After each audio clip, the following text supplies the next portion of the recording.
Inilah kota Sintang. Kota di ujung timur Kalimantan Barat ini merupakan salah satu kota yang terbilang cukup besar di Kalimantan Barat. Disinilah berbagai macam suku, ras, adat, dan berbagai macam agama bersatu di tempat ini, di sebuah kota yang penuh dengan keramaian. Kota migrasi dan tempat tujuan para orang ramai. Semakin bertambahnya pertumbuhan penduduk di kota Sintang, maka akan bertambahnya jumlah sampah atau limbah yang akan dihasilkan oleh para penduduk Sintang, khususnya seperti limbah plastik dan sebagainya.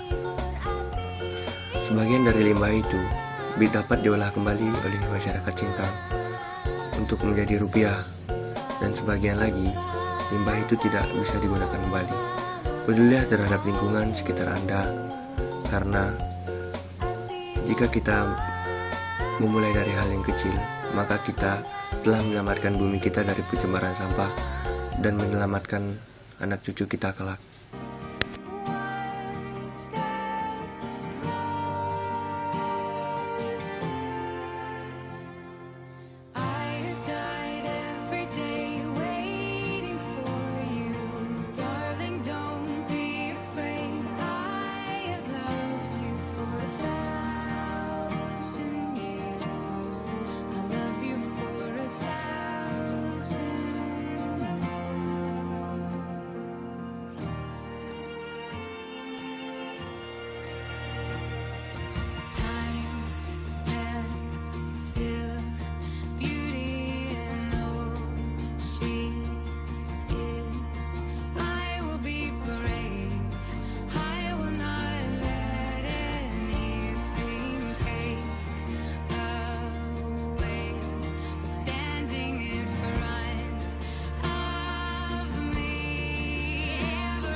Di pagi yang indah, terik matahari mulai memancarkan cahaya.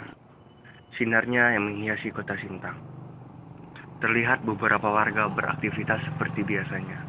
Namun, di balik aktivitas warga, terdapat sebuah kehidupan yang berbeda dari masyarakat lainnya. Inilah salah satu potret kehidupan orang pinggiran yang ada di kota Sintang, yang tinggal di sebuah rumah yang sangat sederhana.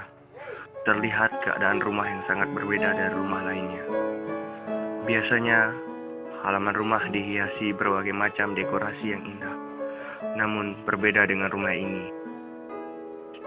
Halaman rumah mereka dihiasi berbagai macam barang-barang bekas yang tidak nyaman dan tidak layak dipandang.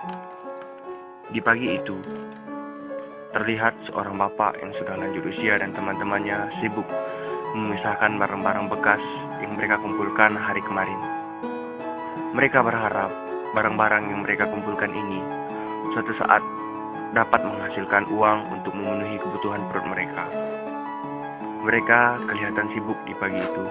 Terlihat mereka memilah-milah sampah yang didapatkan kemarin. Jari jemari bapak itu sudah terbiasa dalam memilah-milah sampah yang sangat bau, kotor, bahkan dianggap jijik bagi sebagian masyarakat. Tetapi hanya inilah pekerjaan yang mereka bisa kerjakan.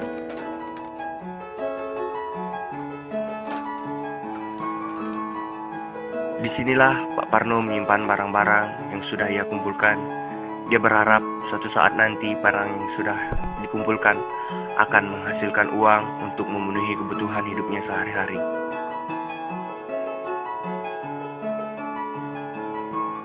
Sesudah ia memilah-milah barang yang bisa dijual, dia pun mencatat hasil dari timbangannya yang telah mereka timbang pada waktu itu.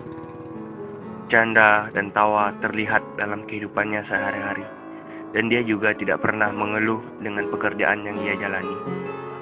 Sulitnya mencari pekerjaan di kota Sintang memaksa Pak Parno bekerja sebagai pemulung, dikarenakan Pak Parno tidak memiliki keterampilan, sehingga ia terpaksa menjalani pekerjaan ini.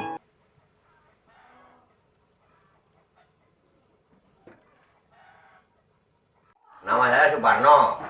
hari-hari kerjaan saya mulung. Selamanya udah 30 tahun. Kehidupan saya ya beginilah. Asal saya dari Jawa. Dari Jawa menuju ke Tamigrasi, Mensiku, Mije. Karena di sana nggak berhasil. Yang pertama, saya ke kota kerja mulung untuk nambah daya kehidupan saya. Itu kehidupan saya beginilah, mengumpulkan barang bekas di kota Sintang. Gitu. Berhari-hari penghasilan saya minimal ya sekitar 75 lah. Gitu. Udah cukup lah segitu kalau bagi saya gitu.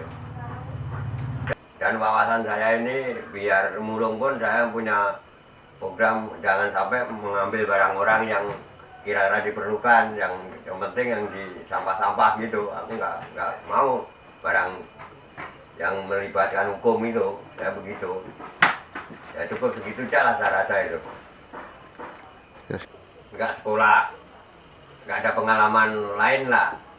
Kalau kerja lain saya rasa pun kalau di Kalimantan ini kurang rutin. Kalau bagi saya itu, kalau ngambil sampah ini kan biar hasil sedikit kan rutin gitu saya ini. Kita pilih gitulah.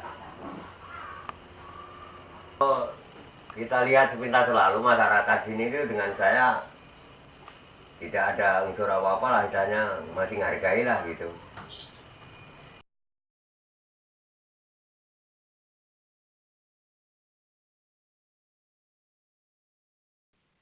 Pada pagi ini terlihat sebuah canda dan tawa menghantarkan Pak Parno di pagi itu dengan mengais rejeki.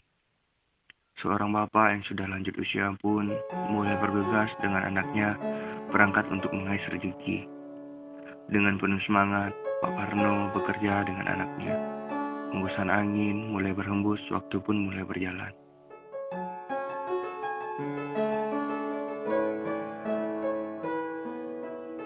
Seorang laki-laki lanjut usia itu pun mulai menjalani kehidupannya dengan mengais sampah. Pak Parno yang biasa disapa ini mulai mencari barang-barang dari tempat sampah warga, mengangkatnya dan mengambilnya untuk ia jual. Pak Parno yang berumur 60 tahun hidup bersama sang istri yang berumur 55 tahun. Memiliki 2 orang anak yang bernama Budi dan Indah.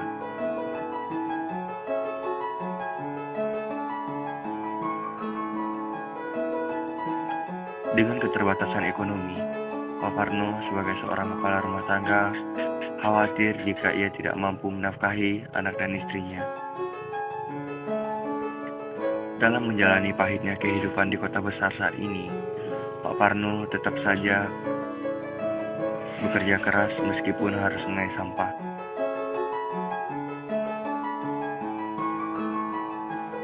Dengan kerja keras yang dilakukan Pak Parno, akhirnya ia bisa membeli sebuah motor yang sudah dimodifikasi dengan gerobak. Untuk mereka keliling memulung sampah tanpa harus menggunakan karung goni lagi. Selama 30 tahun bekerja sebagai pemulung dan dengan menyisihkan sebagian uang, akhirnya dia sepakat membeli motor dan juga dari hasil kerja keras mereka dihasilkan dengan membuka warung kecil-kecilan di halaman rumah mereka.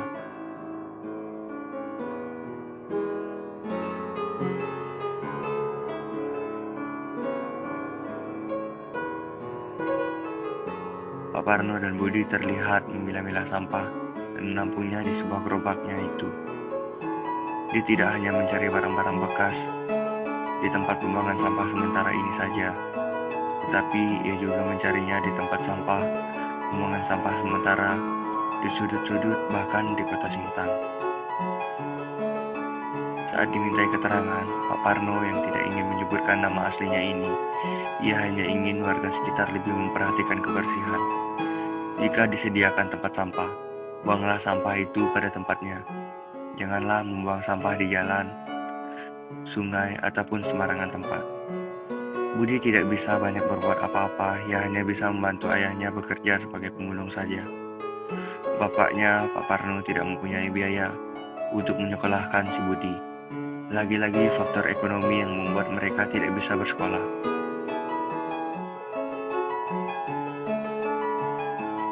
Meskipun begitu, Pak Parno juga mempunyai keluh kesah yang ia rasakan di kota Sintang ini. Pak Parno di mata para tetangganya merupakan sosok yang baik, ramah, dan juga bekerja keras. Ia tetap merupakan sosok yang perlu contoh.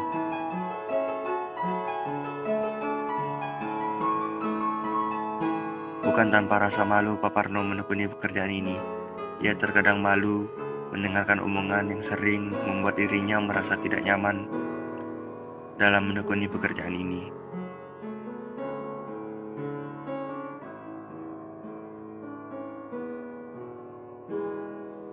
Setelah dianggap cukup, maka Pak Parno dan Budi segera kembali ke rumahnya untuk mengeluarkan barang-barang bekas dari gerobak yang telah mereka peroleh tadi.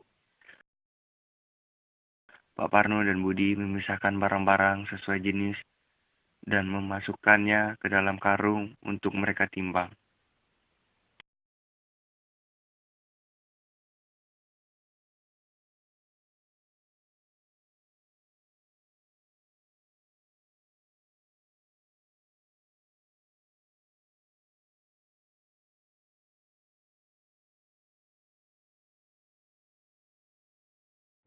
Selain Pak Parno, masih banyak orang yang berprofesi sebagai pemulung di tengah keramaian kota Sintang.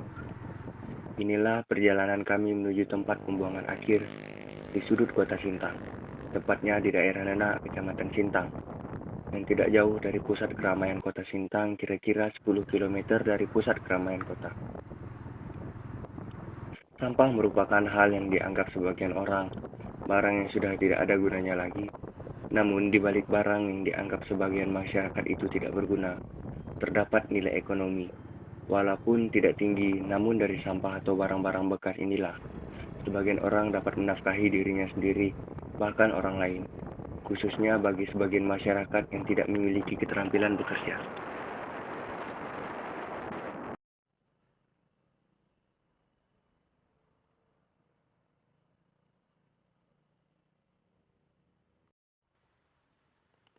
Disinilah tempat pembuangan akhir sampah-sampah yang berasal dari kota Sintang dan sekitarnya. Terlihat gundukan berbagai jenis sampah baik organik maupun anorganik yang sangat banyak terkumpul di sini. Lingkungan sekitar TPA ini sangatlah tidak baik bagi kesehatan manusia. Seperti yang kita ketahui, sampah akan menghasilkan gas karbon dioksida yang dapat membahayakan bagi tubuh. Namun, terdapat beberapa masyarakat yang menjadikan tempat ini menjadi lahan untuk mencari rezeki. Salah satunya wanita parubaya ini. Ia sudah 5 tahun bekerja di TPA Nena ini. Bukan sebagai petugas kebersihan, tetapi sebagai pemulung. Inilah wawancara kami dengan seorang wanita parubaya ini. Ini barang-barangnya yang dikumpulkan apa-apa aja ya, Bu? Plastik ini ya? Iya, kumpulkan dek. Yang botol-botol ini juga ya? Iya. Habis itu dijual kemana, Bu? Di situ. Oh, di situ. Kalau yang botol-botol kayak seperti botol kecap itu berapa, Bu? Per biji atau per kilo? Botol kecap. Ah, Per biji itu dek. satu bijinya berapa ya, Bu? Bijinya tuh 300.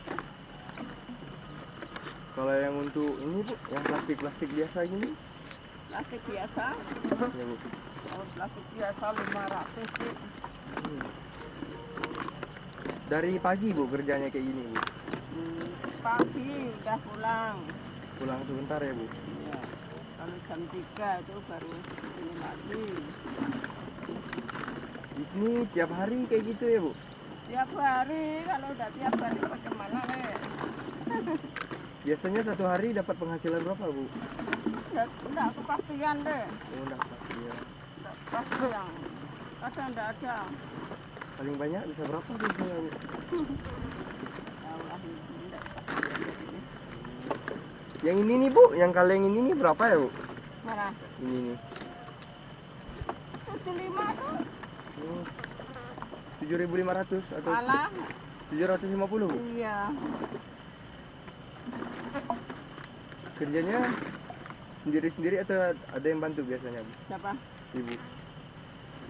Nah, ini yang bantu. Oh, dua ya, Bu? Ya. Dan Ibu banyak juga ya, Bu, yang lainnya, Bu, di sini, Bu? Apanya? Yang bantu-bantu kerja Enggak ada. Ini semuanya barang-barangnya dari Sintang ya, Bu? Enggak, Ya saya. Oh. Ibu berarti tinggal misah-misahin sendiri aja ya? Iya.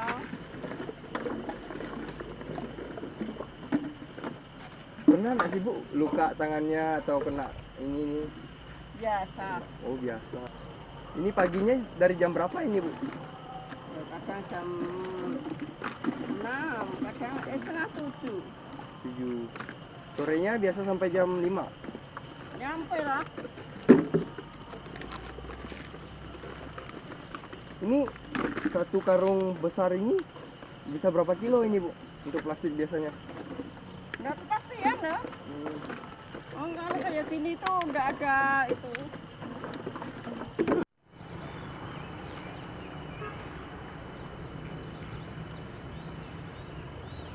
Sebagian masyarakat menganggap sampah bukanlah suatu yang berguna. Jadi, sebagai masyarakat yang baik, kiranya kita peduli terhadap lingkungan dan lebih memperhatikan lingkungan sekitar kita, agar kita menjadi masyarakat yang sehat. Di luar sana, masih banyak lagi orang yang berprofesi sebagai pemulung.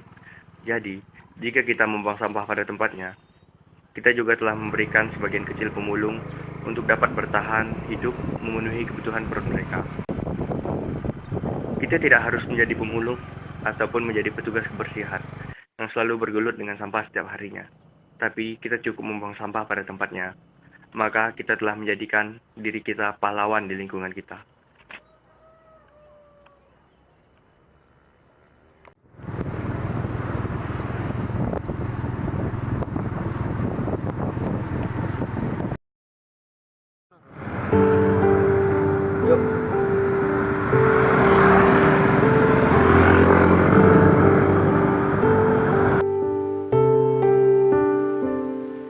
Meski derita tak henti menerpa, badai kehidupan yang datang menerjang, ku takkan henti bertahan hingga nanti.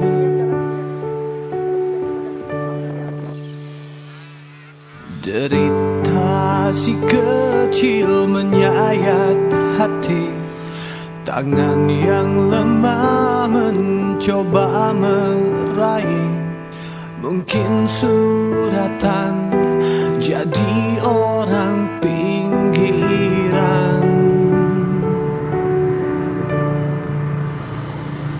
Lihatlah dan bukalah mata hatimu, melihatnya lemah terluka,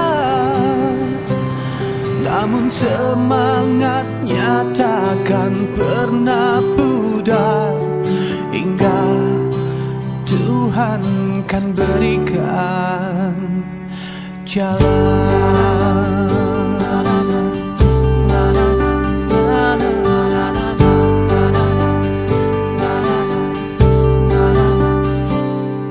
Kala manusia tak lagi kuasa, bagai sebutir debu yang tak berdaya, lihatlah kini kita begitu rapuh. Lihatlah dan bukalah mata hatimu, melihatnya lemah terluka, namun semangatnya takkan pernah pudar, hingga Tuhan kan berikan